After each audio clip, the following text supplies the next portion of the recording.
This is part A of the KhoodeelaarTV television channel of Thursday, the 6th of October 2022. And the time, British Standard Time is 15:35 hours, and the Greenwich Mean Time is 14:35 hours GMT. Now, today's Fleet Street newspapers are, of course, forced to show that the completely stupid and corrupt and dishonest regime fronted by the idiot Liar Liez Truss is collapsing. Well, because of the bureaucracy involved in the change of leader in the Conservative Party, and because of the fixed parliament thing, it is possible that she would stay in post for a little while longer than she should. And such is the disaffection from the stables of Rupert Murdoch's papers, because remember, during the Leveson inquiry, it was revealed that Cameron and Belair were literally kind of shackled to Rebecca Brooks, who is the de facto mistress of Rupert Murdoch's during that time. And that was because the power of the Murdoch scum. This is the scum. I can only barely show that one. Now there is a picture underneath. That is the contempt with which the scum is showing, because there is no mention of Liez Truss on the front page. The main story on the main face is this Italian Sara Arfaul, 27 years of age, and she is the wife of the football person, Manchester City ace, what is it, Ilki Gundogan, whatever the pronunciation. And she has dished up a storm by rubbishing the local restaurants in Manchester. Italian Sara Arfaul, 27, moaned there were no good places to eat out in the city and was fed up with horrible frozen food. She added, maybe in London, but in Manchester, nothing. And she's the main picture, and not the picture of Liez Truss. Liez Truss is reduced to what page? Liez Truss is reduced to page 2, but no picture. It says the crisis talks over loan woo. Mortgage hikes highest in 14 years. And the rise in mortgage is more real than any theory. So that is the thing that is affecting a big proportion of the people on whom the Conservatives depend. Now, there is a bigger picture of this Sara, the Italian Sara, on page 7. Manchester food fans pan city wag. You don't know what you are chewing, they say. And there is a picture of her, which is designed to draw the attention of the readers. That is what she said in full, I think she said, "Sorry, I'm sad to be honest, but nothing. I tired so bad to find a good restaurant." I mean, this is all including her spelling. But horrible food everywhere. Can't find a real Italian or good sushi or just fresh food. Everything frozen. Restaurants here are focused on making money with drinks and shot like nightclubs, not quality food. Maybe in London, but in Manchester, nothing. I am sorry.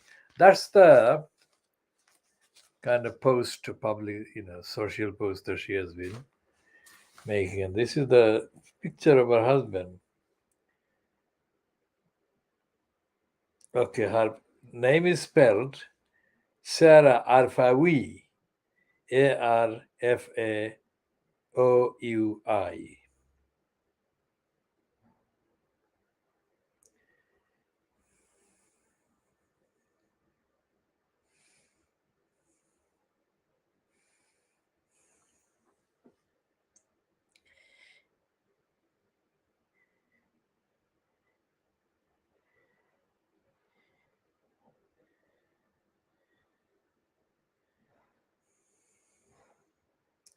Her husband is German and she is Italian.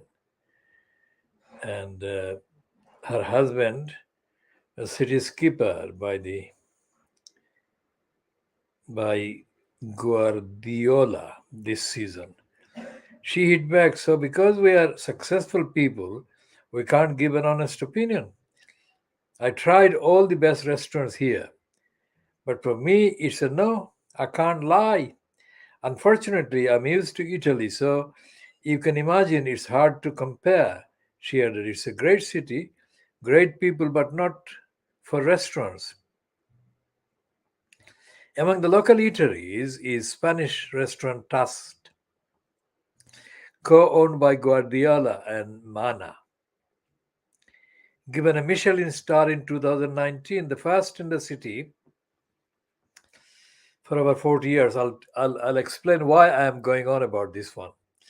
MasterChef winner Simon Wood owns Wood Manchester, while Great British menu champ Adam Reed runs the French inside the Midland Hotel. The Bombay cuisine in Prestwich has also just scooped National Takeaway of the Year. Mana head chef and owner Simon Martin told the Sun the idea that restaurants here only serve frozen food is obviously preposterous. In addition, the restaurant industry is far too difficult. In addition, the restaurant industry is far too difficult, a trade to warrant only doing it for money. Sarah is not the first wag to slam Manchester. Jorgelina Cardoso, wife of ex-United star Angel Di Maria, said in 2020, "It was horrible, a shithole." So this has been written by Sarah Ridley at thesun.co.uk, classy mana far left and tasked. Now the reason I have gone on about this is because there is no mention, apart from the Mumbai cuisine, which appears confusing because it appears that a British named person is at least co-owner of this Bombay cuisine. So effectively, there is no Asian or Bangladeshi restaurant mentioned in the restaurants, and nor is any of those many restaurants in Manchester mentioned by Sarah herself. And yet there is an overabundance, an over kind of reference, an over promotion of so-called curry houses, Indian restaurants, Balti houses, etc., etc. And in the case of Brick Lane, it has been the promotion has been in the last over the last 40 years. The restaurants in Brick Lane have been promoted at various stages of the time, and they've been promoted completely falsely. And that is because of the dishonesty of the owners who have been discrediting the area and discrediting the name of the restaurants by putting touts outside the restaurant. One man who has been involved in the touting controversy is, of course, that man petitioner against Lutfur Rahman, that is Azmal Hussain. And Brick Lane's touts target the touts target passing white people. Now, there is no way that these so-called curry houses or Bangladeshi restaurants or recognize the Bangladeshi people as customers. They don't simply recognize that. That shows the permanence of the brainwashing, completely mental slavery state.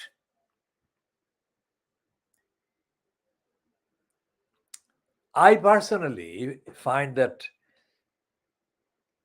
I cannot trust the cleanliness and hygiene of the restaurants, full stop. So I once, because I buy takeaway food, hygiene is very important for me. So I have to be choosy and make absolutely sure that these restaurants are selling me the cleanest possible food.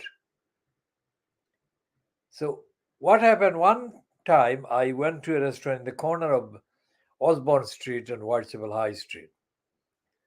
That restaurant is now owned by, I think, a Turkish group. But this was at the time owned by a supporter of Lutfur Rahman and a supporter at the same time of Rabina Khan. And this individual ingratiated themselves to me before I decided to sometimes eat in the restaurant.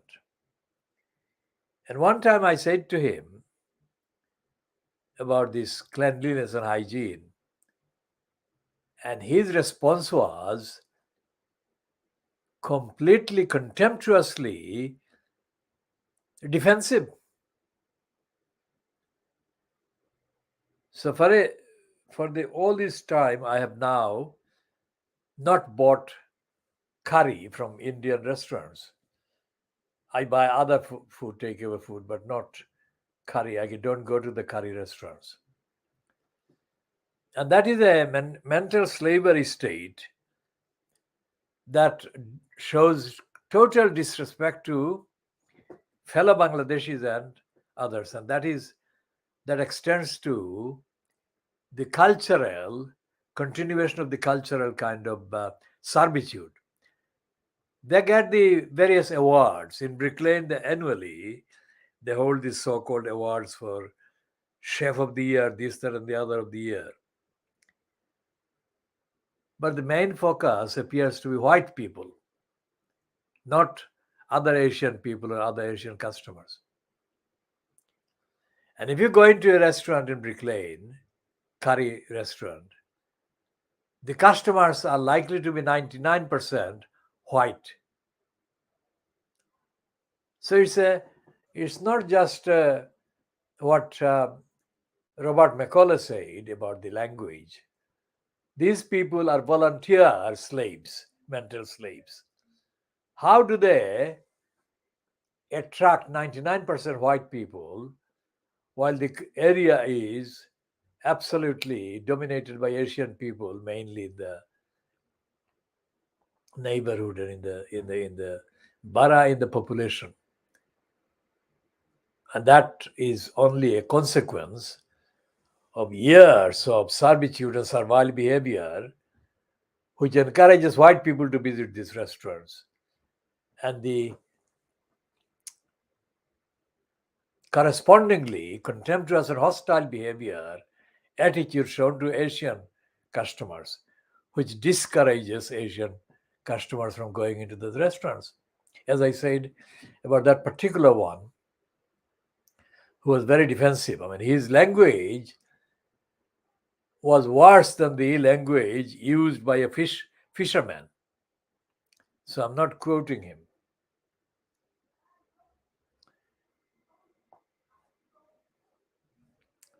And here is a piece, I'm going back to the Liez Truss coverage by Fleet Street. This is the I newspaper of the 6th of October 2022.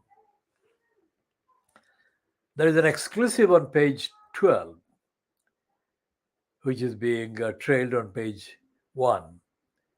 Truss cuts threaten Jonson's 40 new hospitals pledge. Now these people are being completely corrupt. They're showing Jonson as somebody reliable. Jonson pledge is no more reliable than any of the other Tories pledges.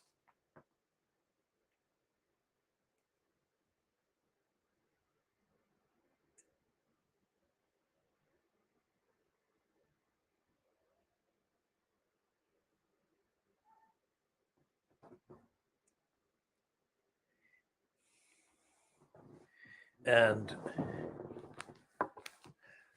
so that shows the stupidity on the part of the I newspaper, which has got this criminal called Oliver Duff.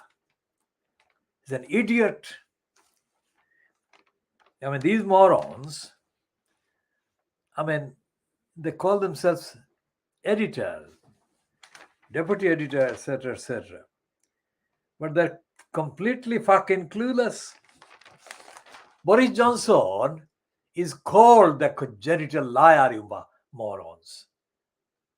So what is the value of his pledge about 40 new hospitals? What about his claim about the EU getting 50 million pounds a week or something from the UK, the NHS money or something like that on the bus? So you haven't got a Fleet Street that even knows the facts.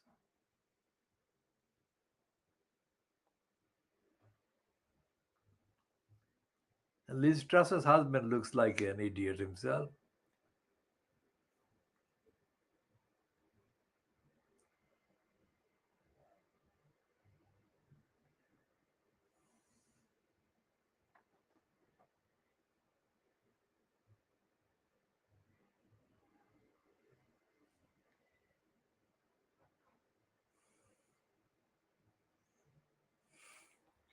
And it says here on page 4 of the I newspaper that Jeremy Corbyn was more popular than Liz Truss.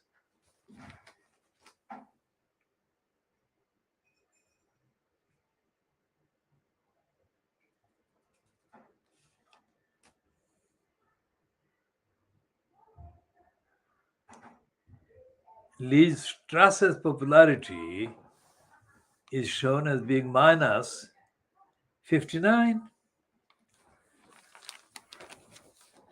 The fact that the real debate is between conservatives and, like this heading, Tory rebels confident of forcing Truss climb down on benefits. Now that's the key word, benefits. The fact that for protecting benefits, it is the conservatives.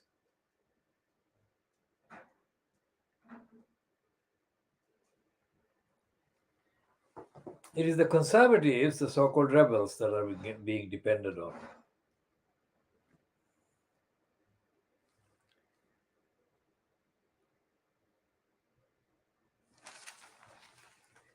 And then there is this lie, of course, we have posted on Twitter, our campaign has posted on Twitter. The founder of the M People has slammed Liz Truss for using the band's 1990s hit, Moving On Up, during her entrance to the Tory party conference, saying, that is the founder of the M People said, I don't want my song being a soundtrack for lies. I'll read that again. I don't want my song being a soundtrack to lies. So there is nothing, there is absolutely no foundation. There is no basis There is no substance to Liez Truss.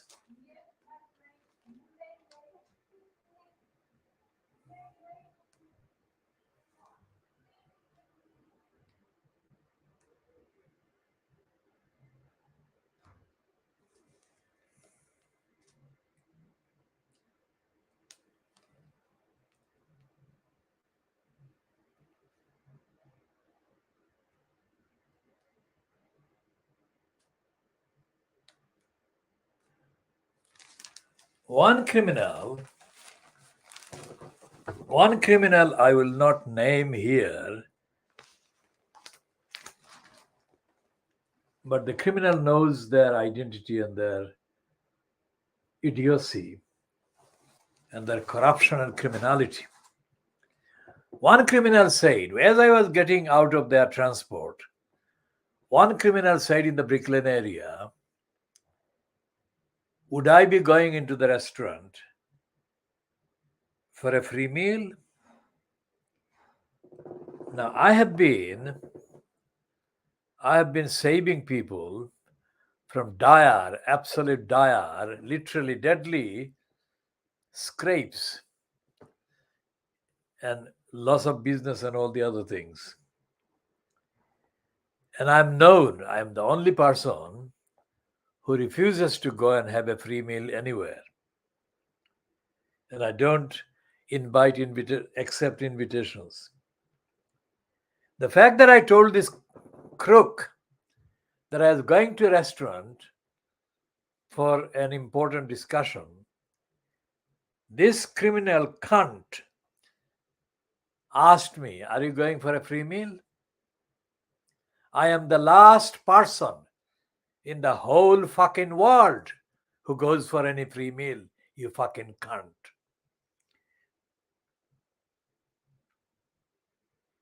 And those people could not pay me enough to have a free meal.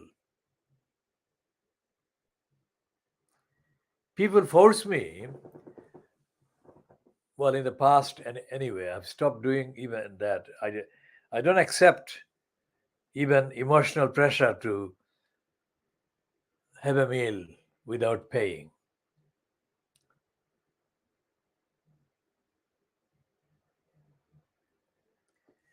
So the Bangladeshi restaurants or Bangladeshi businesses, whatever, I have saved more lives literally and prevented the destruction of more families than can be counted. And these people are, on the evidence, not in a position to even offer me a meal and say that they're offering me a meal. If they spend the rest of their lives offering me meals and I refused, they would still fail to get me to take a free meal on the day in question. I provided vital advice that could not be bought by paying a QC like Edward Garnier to that particular restaurant, because without my advice, that restaurant owner, who was a fraudster, would have gone down, sunk 20 years before they did sink.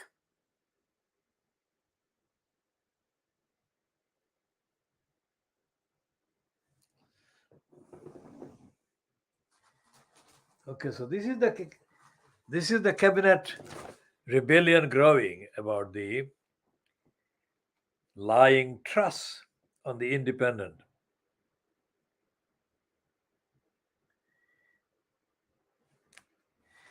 There is absolutely no coherence. There is no economic knowledge.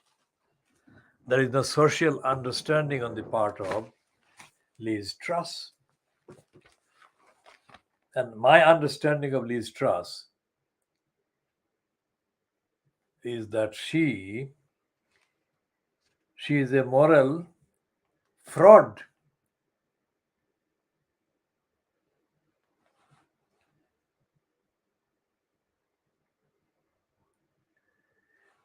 She is a moral fraud, and she got, wherever she got, quote, politically, by being a fraud and being completely corrupt, not being substantial.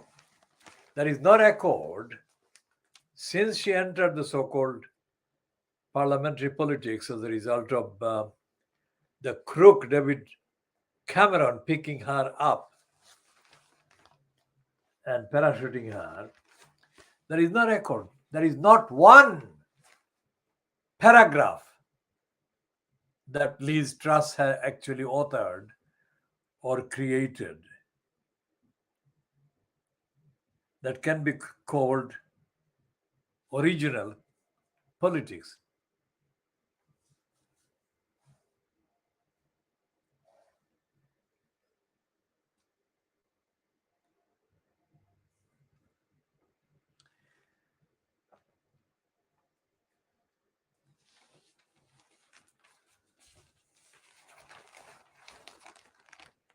So how the corrupt conservatives allowed this liar and fraudster to confect a series of statements, including many that compared her, insinuated that she was the new Thatcher.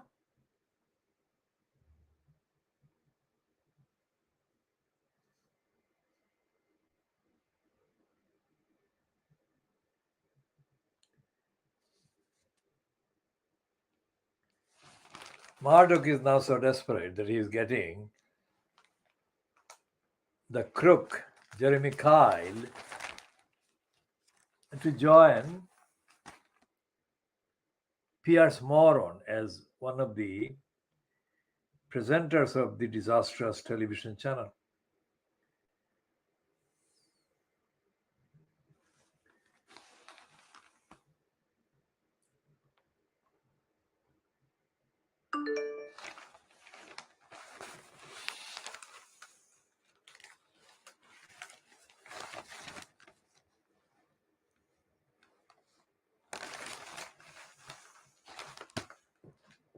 In The Guardian of Thursday, 6th of October 2022, here is a thing about the names. Well, white names. It says there is a picture of a black boy, and the heading is next to him is unlikely to be a Nigel. And its subheading says Star Power drives 2022's baby names. Now let's see a bit more detail on page 5, where they appear to be saying a bit more about these names.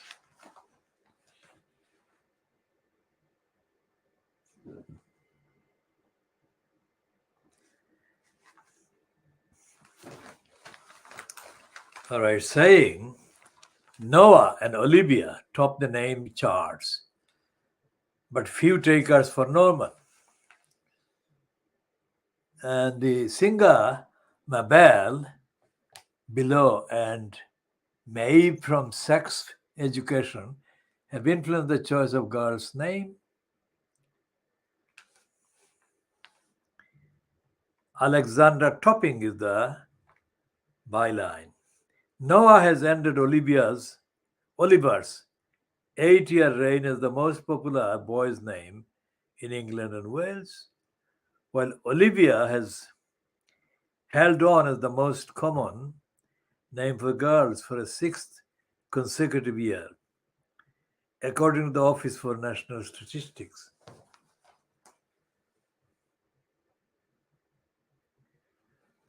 Now, here is a continuation of the name Muhammad.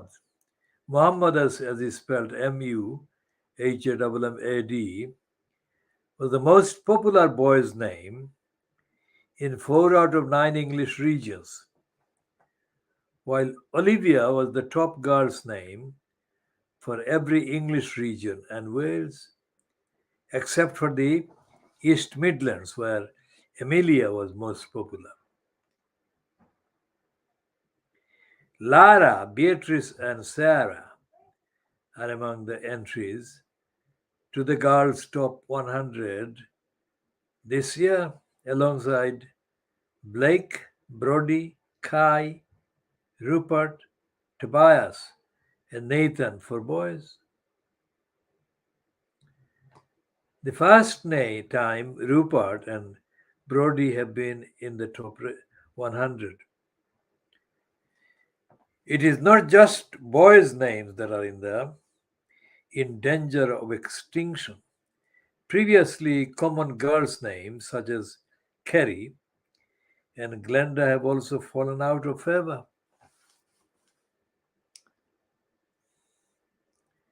With fewer than 5 girls given the names each year since 2018.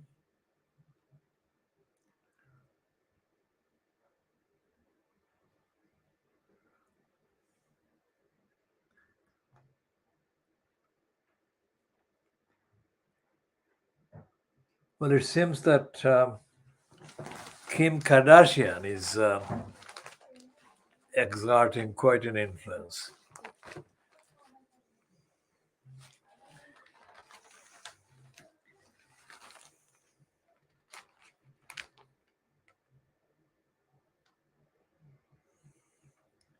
On page 7 of The Guardian, there's a picture of 5 white people sitting on the street, middle of the road. So let's see what the caption is saying by way of explanation. Activists blocked the road outside the Home Office in London yesterday as Just Stop Oil continues a series of protests known as Occupy Westminster to demand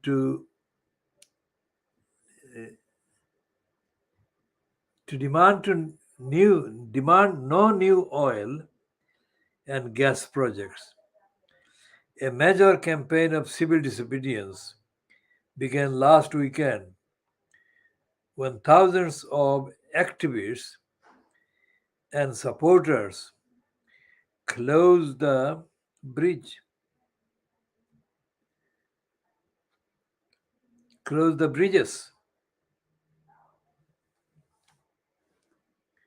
across the Thames with sit-down protests. Now, again, these protesters, as the pictures show, don't include any African or Asian people. And I'm doing this ethnicity and race-related demographic presence in ordinary society. As I said earlier in the commentary on the restaurants in Brick Lane, and Asian restaurants have no Asian customers and only white customers. Now, these people who are protesting against no new oil are not the only white ones that are protesting. All the climate change protests, mainly in the UK so far, almost all of those have, if not 100%, have had 99% white people taking part. And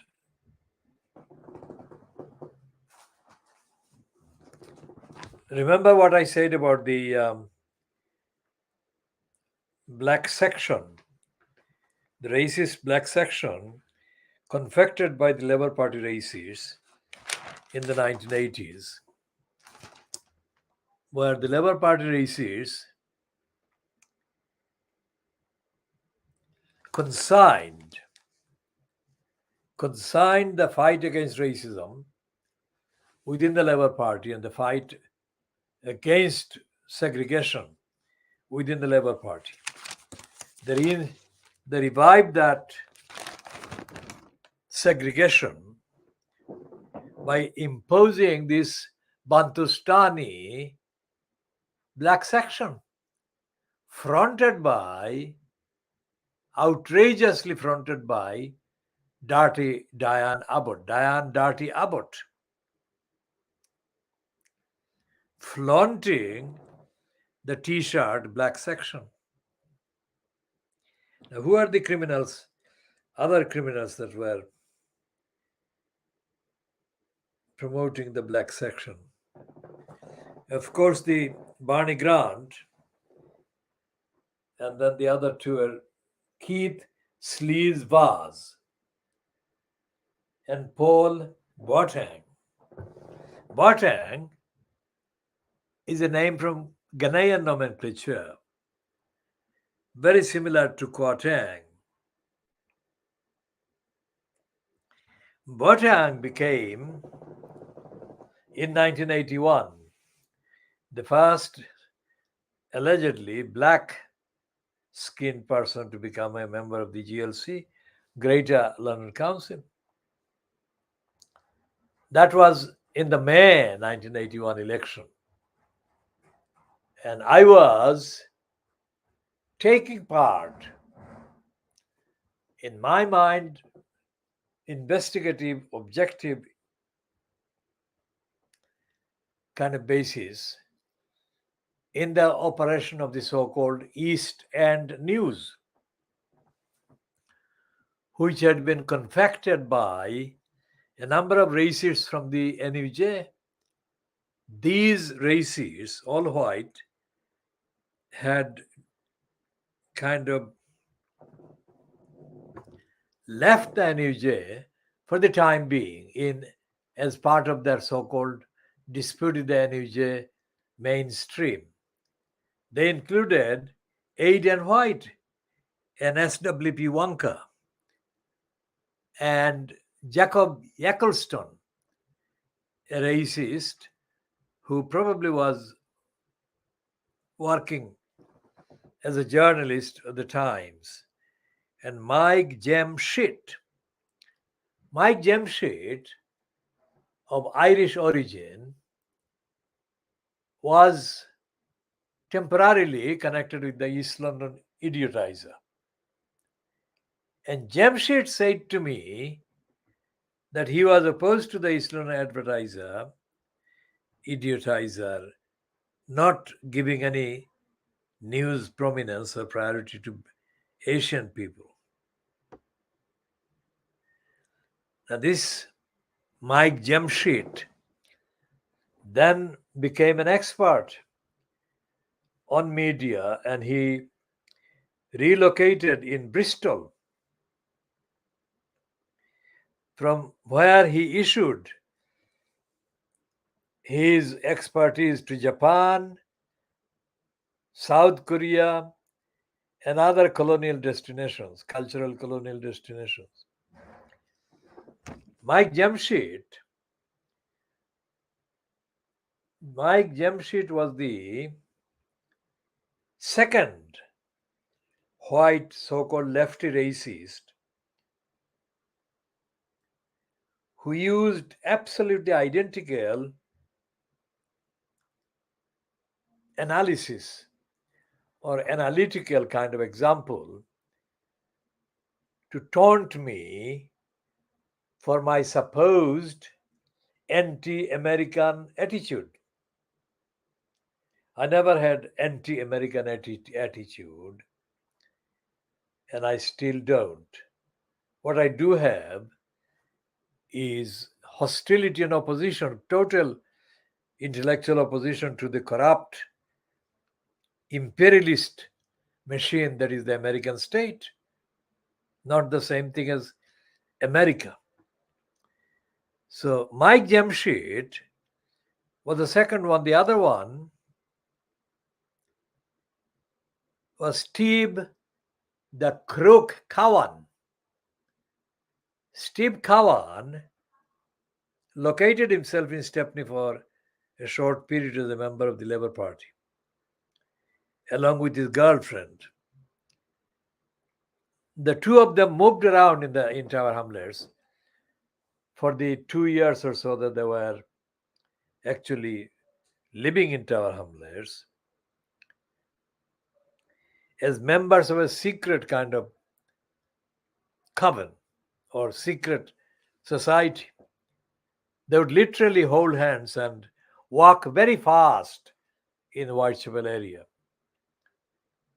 And they would not sit with or talk with other people in any normal way.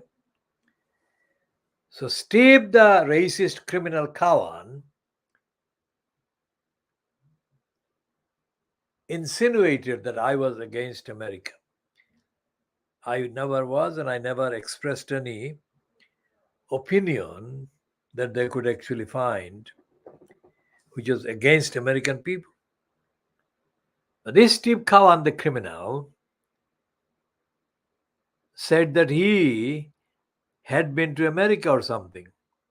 It was supposed to be a taunt to make me grievously injured emotionally because he had been to America.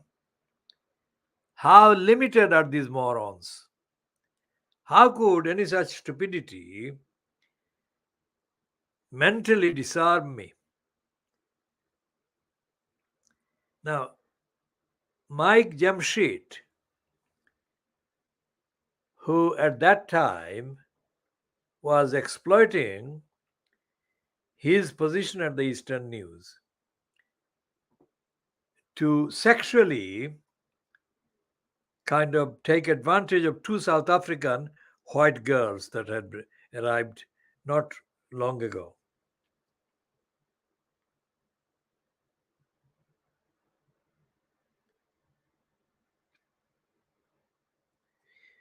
So these are the examples of the battle of ideas.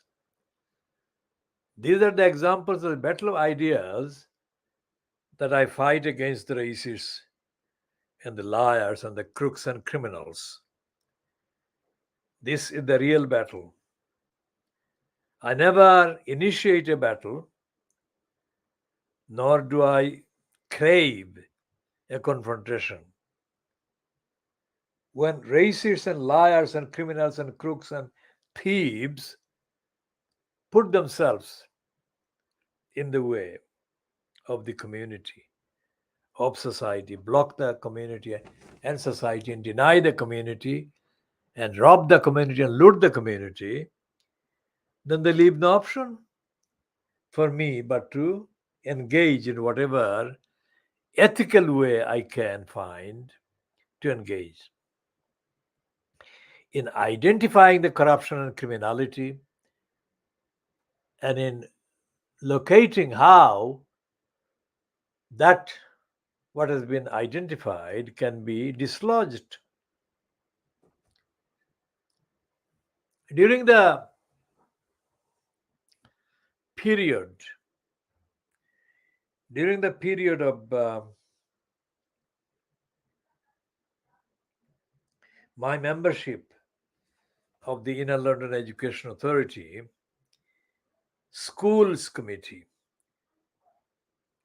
Development Staff Committee, I was requested to attend to support an employee of the Inner London Education Authority at a kind of hearing, disciplinary hearing that was being chaired by a woman called Lorna Boland. Now, that Lorna Boland later became known as Lorna Boland Cully. Lorna Boland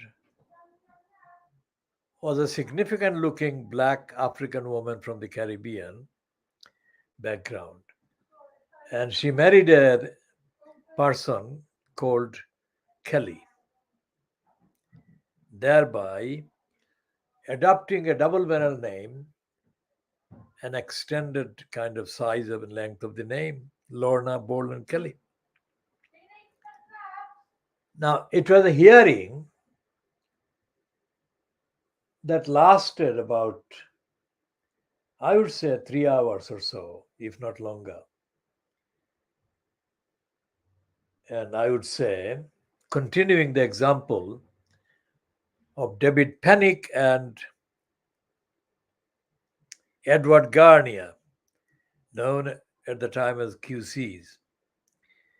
Now they would be KCs. Continuing the example, if I were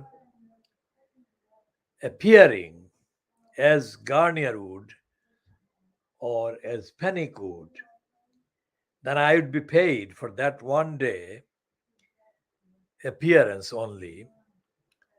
I would be paid anything between 10 to 20,000 pounds.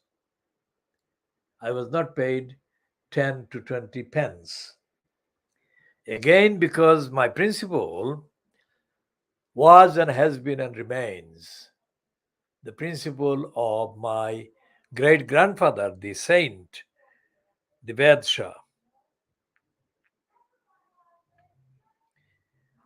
Now, what would a person that would benefit from my appearance with them do in response to the advantage I bring to them than the life?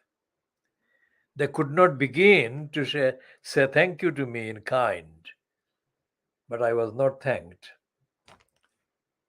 And did I depend emotionally on being thanked? No. Why? Because as Jonathan Swift noticed, among the depraved that he chronicled, not all as factual, evidential, but in his narrative, most of the people in the Lilliput Island or its neighborhood, most of those people were devoid of what we know as basic sense and basic gratitude and basic understanding. But I do not forget that it was because of me that Lorna Boland Kelly dared not do some of the things that she could do with this particular opportunity she had of chairing this thing. She could have destroyed the remaining career of the individual that I accompanied. It was not because I carried a lot of files with me that I was known as a QC or not. Remember, I rejected the idea of becoming a licensed law trader as far back as 1973 in my dispute with the Lincoln's Inn. The dispute was based on my refusal to allow them to lie and get away with lying. And I said, I'm not going to take part in a profession that actually relies on lying, let alone opposes lies. And as the evidence shows, and will show forever, no QC has got more knowledge of the law than I do. As I have shown, and I continue to show in all my confrontations with these so called QCs. And if a QC had to be hired to appear before that sitting chaired by Lorna Boland Kelly, then the individual who benefited from my appearance would not be able to feel peaceful to get a peaceful sleep. That individual was of that kind of mentality. And that individual benefited from associations with me, were too long?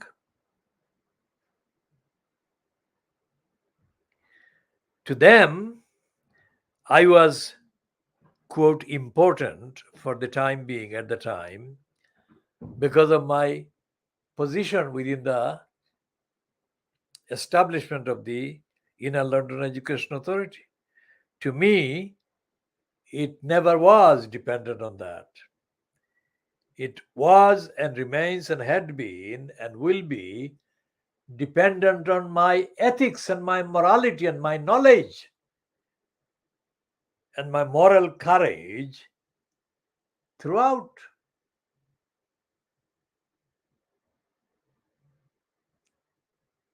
One individual spent what? From February 1984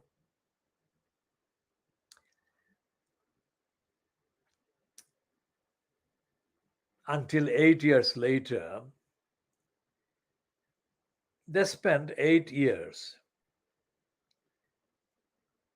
sitting there most of the times, quote, appearing to be listening to me.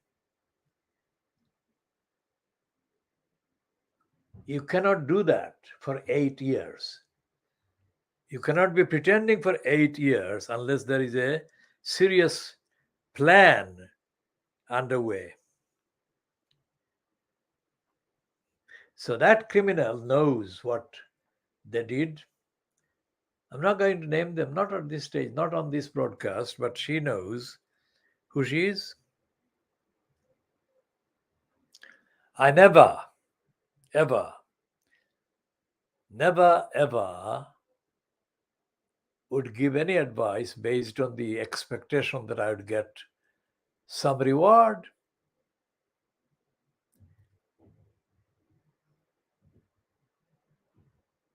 I tell the truth. And if I have to travel on the bus and I have no bus fare, and I ask somebody to give me the bus fare from, let's say, Trafalgar Square to some destination where I'd have to meet them in order to be able to help them. Asking for that bus fare is not me asking for the bus fare at all. It is to compensate for the moral bankruptcy and emptiness on the part of the person who needed me there.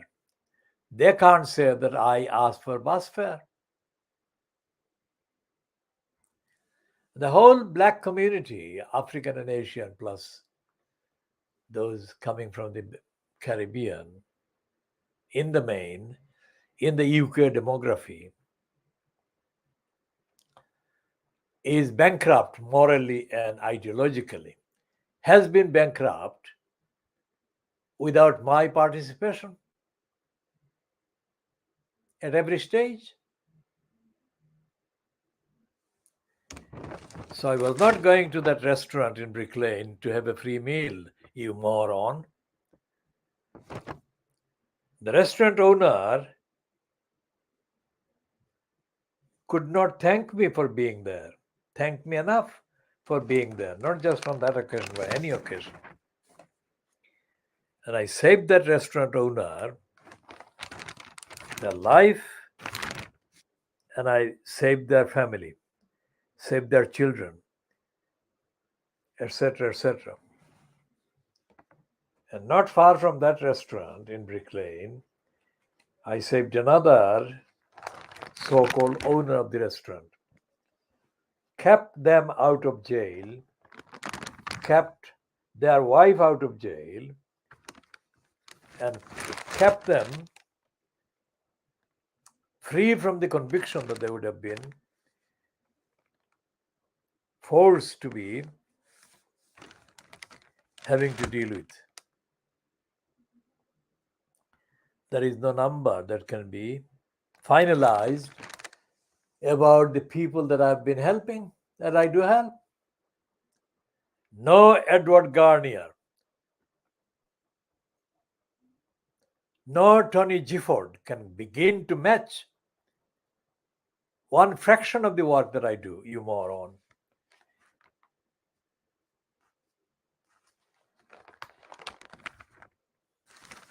You traitor.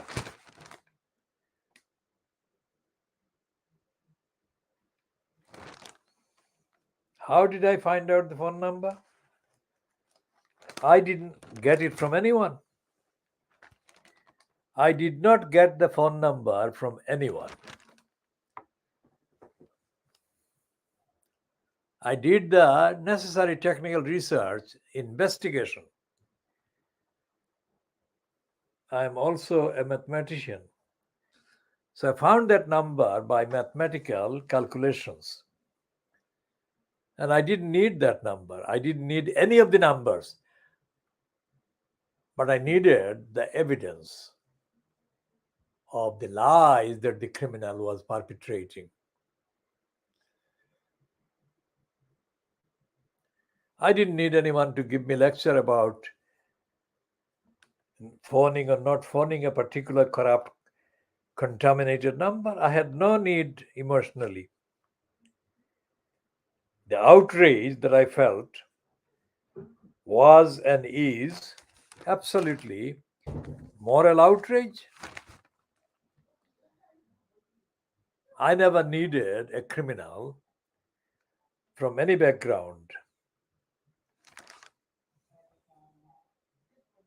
I never needed a criminal from any background to tell me that they were grateful for my help. I was born to help, and I was born to help regardless of the criminal's moral status.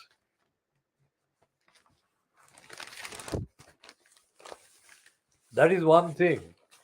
But for the criminal to then turn around and say that they can say things to me, the criminals can say things to me and expect me to forget them is not true, not acceptable.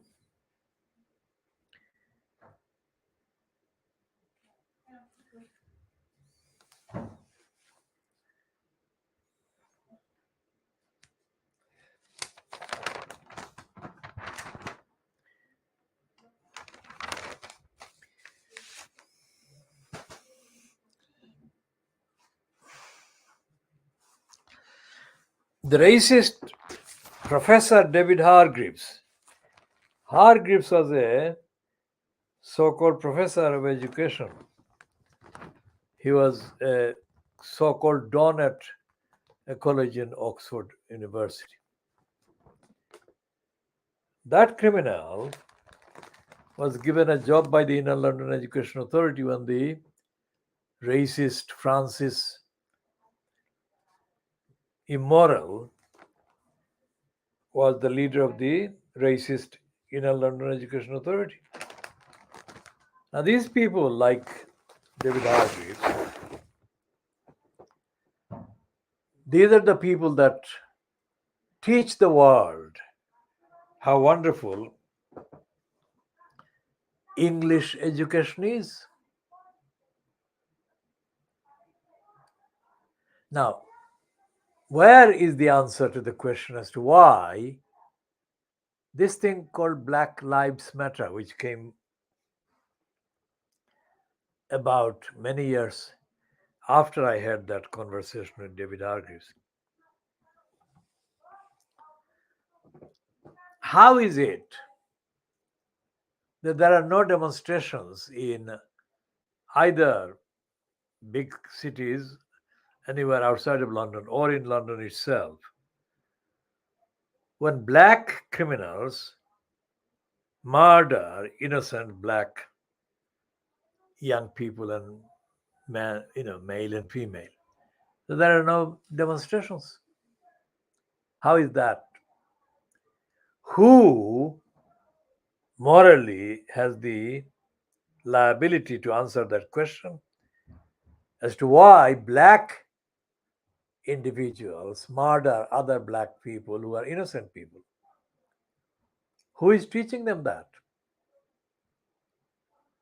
How many so-called black teachers are criminals hiding under the disguise of being a black teacher or black hat teacher? How many criminals?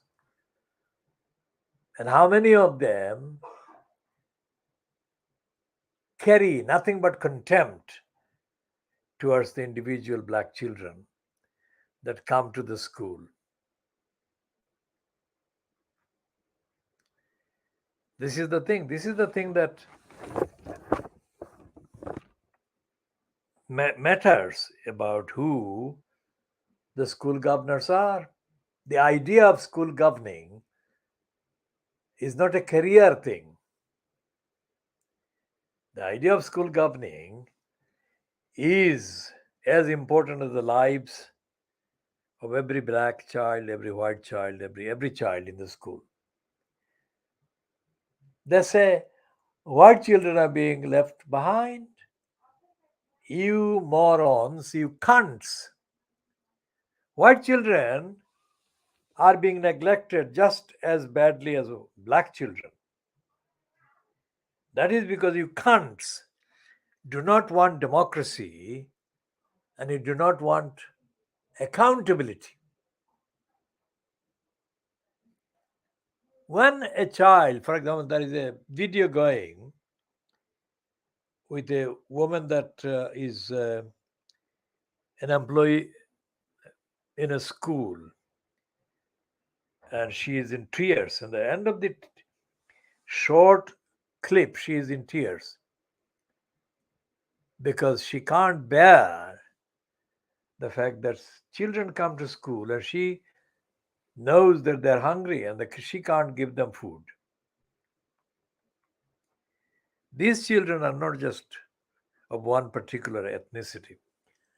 These are children of whatever ethnicity. And in the political debate, that is not. The Conservative Jamboree and the Labour Party Jamboree, the Keir Starmer Jamboree,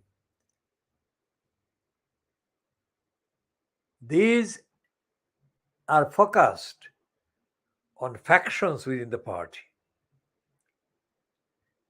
And as I said earlier today in this edition, the debate within the Conservatives about Lies, Truss, cutting the benefits, that debate is now being actually held between and among members of the Conservative Party. The ones who want to keep the benefits and stop Lies, Truss from cutting the benefits are wrongly called rebels. These are conscientious observers of the evidence and the conscientious members of the Conservative Party, members of Parliament. There is no sound, there is no reference, there is absolutely no mention of the so-called Labour Party doing anything to safeguard the benefits. Remember what I said about Keir Starmer, who was for 5 years in the post of Director of Public Prosecutions at the Crown Prosecution Service, and days or maybe weeks at most before his 5-year term was about to finish. Keir Starmer added some additional hurdles to be put in the way of the most vulnerable people, the poorest people, seeking benefits from the DWP. And Starmer explicitly said that he thought these people who are claiming the extra money or the money that he claimed they didn't actually deserve to claim were making dishonest claims. This is Starmer, who is now the leader of the Labour Party. Starmer, who is smirking and grinning as he did when he briefly appeared before Beth Rigby on the Sky News, where she asked him, "Are you going to be our next Prime Minister?" And the scum grinned and kind of looked very pleased with himself, and he said, yes. How the shit is Starmer justified to say that he's going to be the prime minister? He doesn't have, Starmer doesn't have the slightest iota of sympathy with people who need the Labour Party with the ideals that are associated with Keir Hardie, the founder of the Labour Party. The kind of Labour Party that the popular councillors and George Lansbury actually represented. When they, the popular councillors, actually went to jail, to prison, to defend their electors in low income, in popular.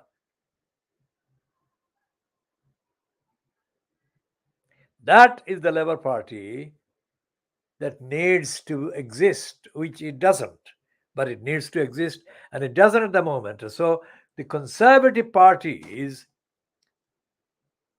kind of debate that is going on inside the Conservative Party is only just about being conducted by Conservative Party MPs who are being wrongly described and designated as rebels. They are not rebels. They're doing the basic job of telling the truth about the fact that it would be absolutely a criminal violation of the rights of people to have their benefits reduced, etc., etc. It should have been the Labour Party, but it isn't. As for the Lib Dems, the Lib Dems are not only not any better than the Conservatives, but they are in many ways even worse than the Conservatives because they wear the pretense. The Lib Dems wear the pretense and say that they are not as bad as the Conservatives. And I keep saying that example, when the criminal shit Ed Davey, who is the Lib Dems leader now, he appeared against, oh my God, the most embarrassing Joe Swinson when they were allegedly supposedly contesting for the seat of leader of the Lib Dems.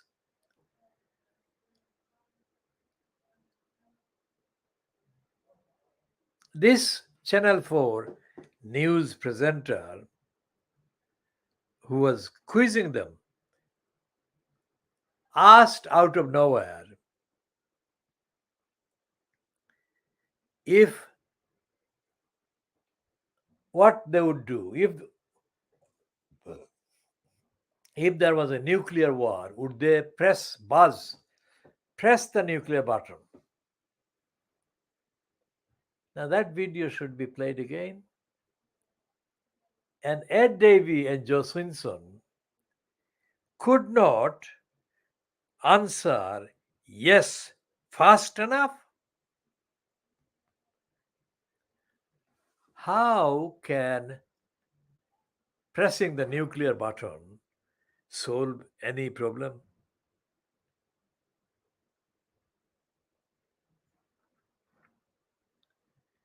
And the fact that these two morons, or at least the moron Ed Davey, I mean, the Swinson is out of the frame now, but Ed Davey is there. If there is a coalition, because a coalition is possible, and if there is a condition underlying the coalition, and if that condition includes the liberty given to Ed Davey to press the nuclear button,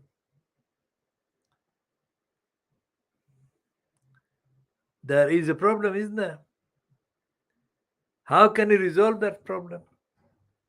You can only resolve that problem by having a debate openly and sustainably and continuously about all aspects of society, all aspects of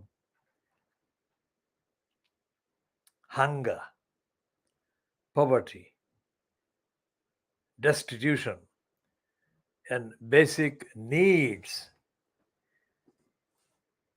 Once you have done that and once you have got the facts on the table, you don't need to have a demonstration in the streets and strikes in order to convince people that the phrase tax cuts is a prosecutable offense. Tax cuts is open criminality in breach of all the criminal law, as well as being contrary to all the provisions of the 1968 Theft Act and the 1978 Theft Act.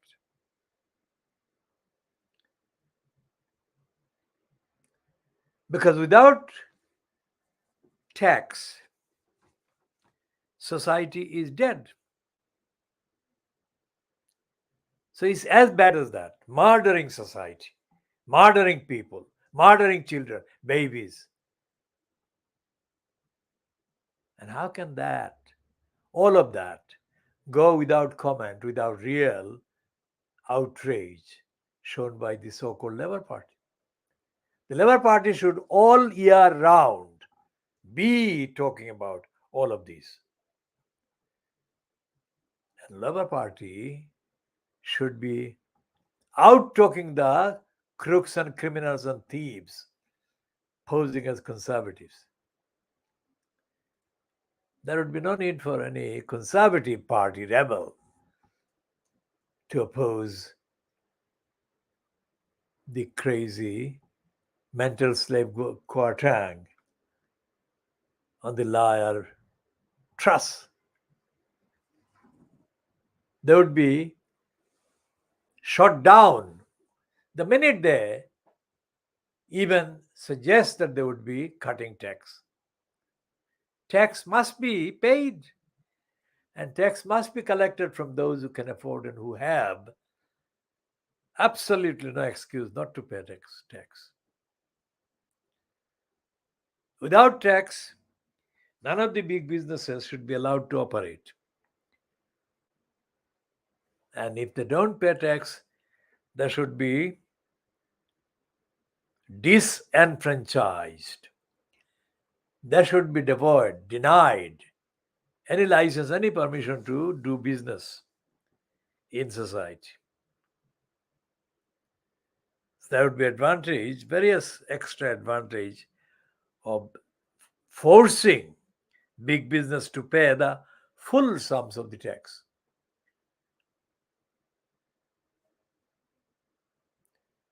So black and white, poor people,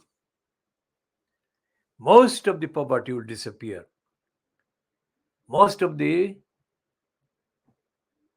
dire desperation would disappear. And society would be better served, much better served, by employing extra 2 or 3 million people,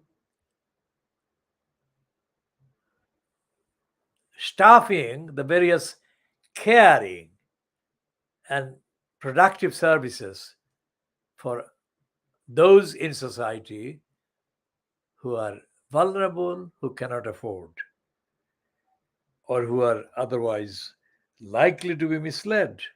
For example, youth service. The youth service should be substantial, and the police service should be established. There is no police service now. The police service should be established, as should the judiciary be established. And there should be monitoring personnel, rigorously monitoring the behavior of local councils, local councillors, local members of parliament. And the same must extend to school teachers, head teachers, and their decisions, what they are doing, what they're up to.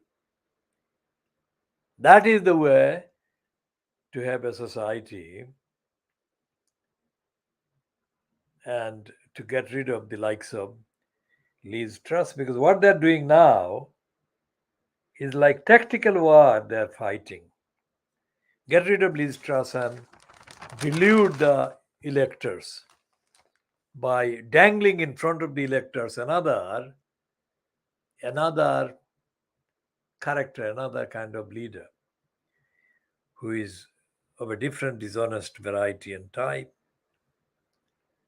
There is no mention of any of this in the papers, is there? If you look at the Daily Mail today, 90 pence, they have got the latest picture of Kate Williams. What's the secret weapon Kate Sharp shared with the Prime Minister? What a disgraceful, idiotic lure. What secret weapon?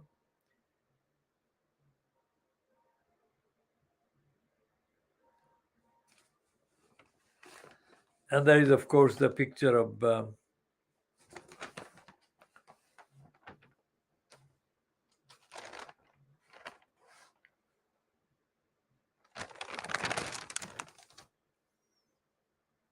is a picture of Kate, picture of Truss, picture of Kerry Jonson, and a picture of Elizabeth Harley.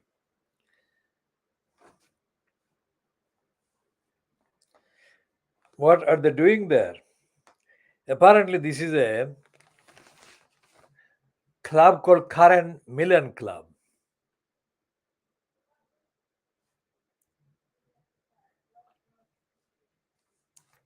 This is a bourgeois promotion of the worst kind that excludes society.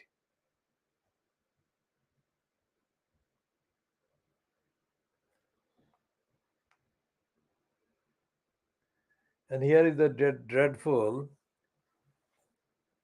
poll result. It says Jonson, a better bet as leader, says Paul. Can you believe this?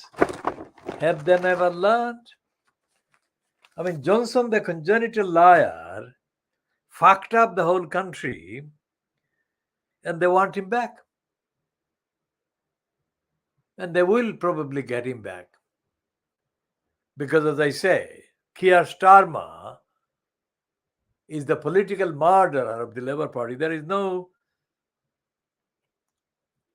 alternative, there is no opposition to the Conservatives' constricts.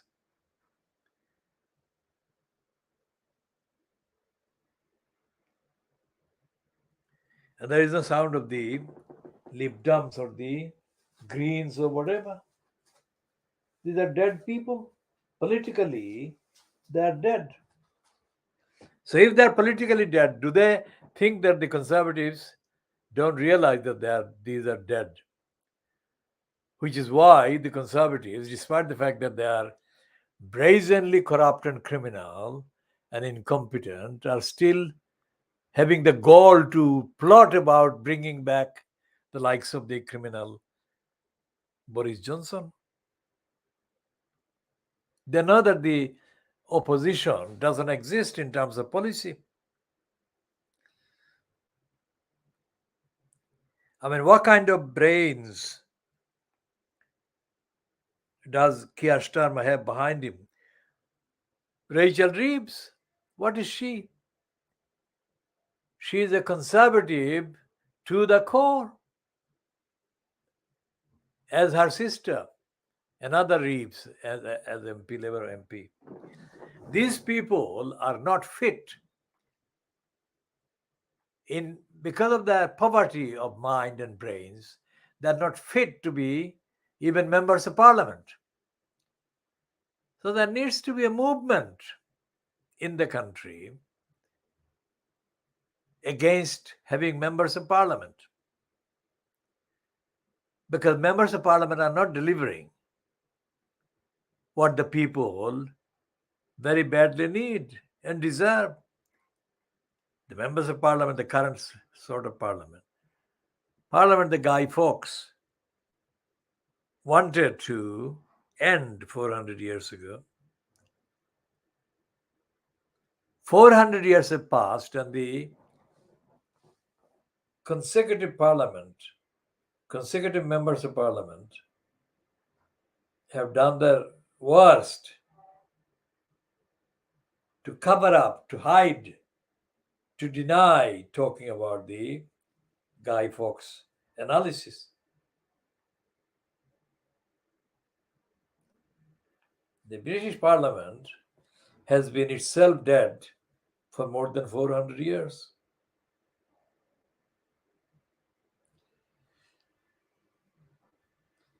It is no wonder that the coverage of the disastrous, idiotic utterances by Kwarteng and Liez Truss, the coverage in the media is not the coverage of intelligent, informed, coherent system or society. It's the coverage of incoherence and random occurrence of thought and intelligence. Think about all of this. And you will find that there is nothing in this country currently on display in the behavior of the government, behavior of the parliament, that can show why these people ever could occupy huge lands like the subcontinent, India, Pakistan, and Bangladesh, and rule those lands as imperialists. What quality did they have? What quality do they have now to claim to represent the people in the worst state of hunger and starvation in this country? So we shall be talking about all of those and more, and we shall be, of course, contextually update on the teachings from the world's best witness, BabyAngelGeronimo. Because what we have been saying are based on the evidence that BabyAngelGeronimo witnesses in the behavior of the criminals every single time. So we shall be continuing in due course. Before we finish this particular edition, there is a rare item of appearance in Pakistan during the day Thursday, the 6th of October 2022. When Shehbaz Sharif, the current Prime Minister in place in Pakistan, the concocted kind of regime change that took place after the ouster of Imran Khan 5 months ago, this one, the one that is in place as the Prime Minister, attended a press conference, news conference, a few hours ago. And for the first time in the last 5 months, as far as I can tell, he said that Imran Khan was a liar, that Imran Khan would put Pakistan into jeopardy. And that Imran Khan would expose Pakistan's defense into risk. That Imran Khan, defamed Pakistan in the world. That Imran Khan spread bad things about Pakistan in other countries. Well, that is what Shahbaz Sharif has said. I haven't yet come across the answer from Imran Khan to those, but before I even mention what Imran Khan's side would say,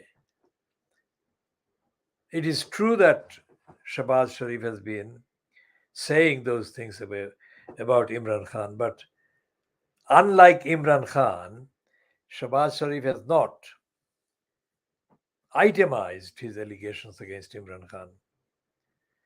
The only thing he has itemized is the foreign funding,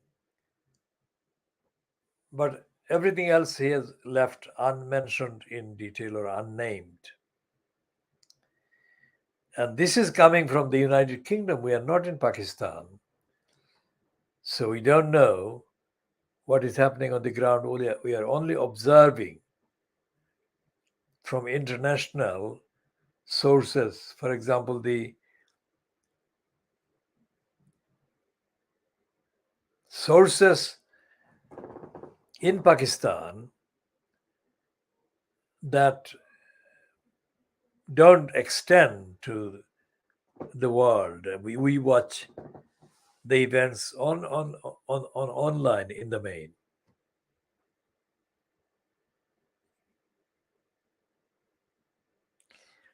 Imran Khan has not yet replied, so we shall add his reply and the contextual analysis we make of the reply when he does that. In the meantime, the Sharifs appeared at the press conference,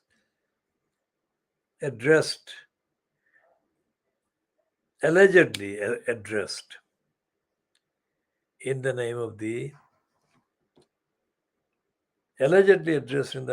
Prime Minister of the current Pakistan government. So this was addressed by Shahbaz Sharif, who is the younger brother of Nawaz Sharif. And he referred to his older brother,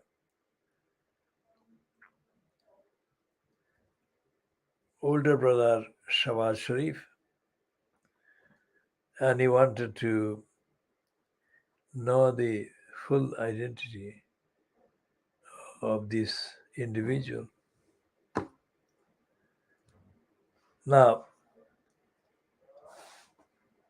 the Sharif has not, the Shahbaz Sharif that is, has not replied item by item to literally the thousands of references that Imran Khan has made in the last 5 months to the various misdeeds and wrongs that the Sharifs have done and the Zardaris have done in Sindh.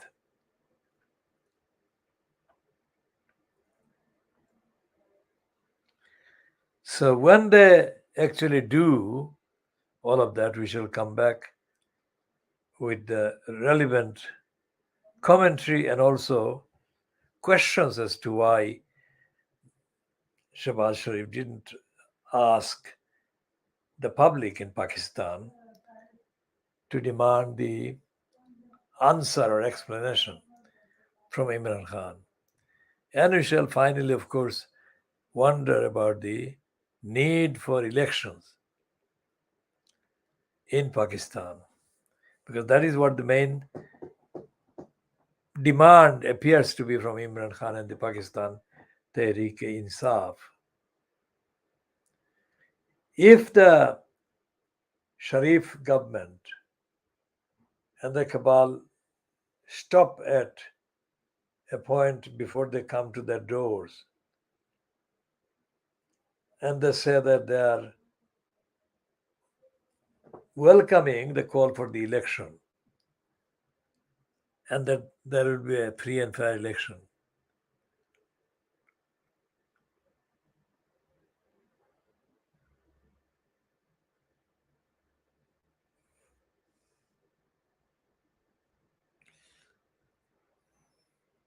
we shall be talking about all of those and other issues in due course. So this is now, what time is it now? It's 17:05 British Standard Time, 16:05 GMT on Thursday, 6th of October 2022. This is part 1 of the Khoodeelaar television channel, BabyAngelGeronimo editions being ended at this time.